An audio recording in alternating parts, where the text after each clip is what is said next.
Hello അസ്സാം വലൈക്കും. ഇന്ന് കഴിക്കാനുണ്ടാക്കുന്നത് ബീഫ് ബിരിയാണിയാണ് കേട്ടോ. അപ്പോൾ അതിൻ്റെ റെസിപ്പി ഒന്ന് കണ്ടാലോ. ബീഫൊക്കെ ഇവിടെ കഴുകി വൃത്തിയാക്കി മാറ്റി വെച്ചിട്ടുണ്ടായിരുന്നു. അതിന് വേണ്ടിയിട്ടുള്ള സവോളയൊക്കെ ഇവിടെ അരിഞ്ഞ് വെച്ചിട്ടുണ്ട്. ഇനി കുറച്ച് ഇഞ്ചി വെളുത്തുള്ളി പച്ചമുളകൊക്കെ ഒന്ന് ഇടികല്ലിൽ ഇട്ടിട്ട് ഒന്ന് കുത്തിയെടുക്കുന്നുണ്ട്. അതിൽ നിന്ന് കുറച്ച് നമ്മൾ ഇറച്ചിയിലേക്ക് ഇട്ട് കൊടുക്കുന്നുണ്ട് കേട്ടോ. കുറച്ചേ എടുക്കുന്നുള്ളൂ, ബാക്കി നമ്മൾ മസാല ഉണ്ടാക്കാനായിട്ട് എടുക്കുന്നുണ്ട്.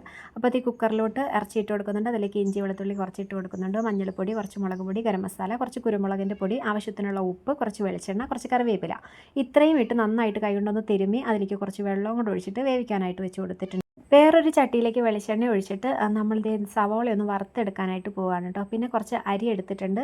നമ്മളിവിടെ 3 പൊടിയുടെ അരിയായിട്ടാണ് ചോറ് വെക്കാനായിട്ട് എടുത്തത്. അതൊന്ന് കഴുകിയിട്ട് നമ്മൾ വെള്ളം വരാനായിട്ട് വെച്ച് കൊടുത്തിട്ടുണ്ട്. ഇതേ നമ്മുടെ സവോളയൊക്കെ ഇവിടെ വറുത്ത് കോരി മാറ്റി വെച്ചിട്ടുണ്ട്. അതേ എണ്ണയിലേക്ക് തന്നെ നമ്മൾ നേരത്തെ ചതച്ച് വെച്ചിട്ടുള്ള ഇഞ്ചിയുടെയും വെളുത്തുള്ളിയുടെയും ബാക്കിയും കുറച്ച് പച്ചമുളക്, ഒരു 12 പച്ചമുളകോളം ഞാൻ എടുത്തിട്ടുണ്ട് കേട്ടോ. അതും കൂടെ ഒന്ന് ചതച്ചതും കൂടെ ഇട്ട് കൊടുത്തിട്ടുണ്ട്. നന്നായിട്ട് സവോളയിട്ട് ആവശ്യത്തിനുള്ള ഉപ്പും കൂടി ഇട്ടിട്ട് വാടാനായിട്ട് വെച്ച് കൊടുത്തിട്ടുണ്ട്. ഇതിനിടയ്ക്ക് നമ്മൾ അരിയുടെ കാര്യം കൂടെ അവിടെ ചെയ്യുന്നുണ്ട് കേട്ടോ. ചോറ് വെക്കുന്നതിൻ്റെത് കുറച്ച് നെയ്യിൽ അരിയൊക്കെ ഒന്ന് വരട്ടി അതിലേക്ക് വെള്ളം ഒഴിച്ചിട്ട് വേവിക്കാനായിട്ട് വെച്ച് കൊടുത്തിട്ടുണ്ട്. ഇതിലേക്ക് നമ്മൾ മസാലയ്ക്ക് കുറച്ച് തക്കാളി ഇട്ട് കൊടുക്കുന്നുണ്ട്. തക്കാളിയൊക്കെ ഒന്ന് ഉടഞ്ഞ് വന്നപ്പോഴത്തേക്കും കുറച്ച് ഗരം മസാല, കുറച്ച് മഞ്ഞൾപ്പൊടി, തക്കാളിയും കൂടി ഇട്ടിട്ട് നന്നായിട്ടൊന്ന് ഉടച്ചെടുക്കുന്നുണ്ട്. അതിലേക്ക് ലേശം തൈരും കുറച്ച് നാരങ്ങാ നീരും ഉപ്പൊക്കെ ആവശ്യത്തിന് ഇട്ടിട്ട് നന്നായിട്ടൊരു മസാല റെഡിയാക്കി നേരത്തെ വേവിച്ച് വെച്ചിട്ടുള്ള ബീഫിലേക്ക് തട്ടിക്കൊടുത്ത് ഒരു വിസിലും കൂടെ അടിക്കുന്നുണ്ട്.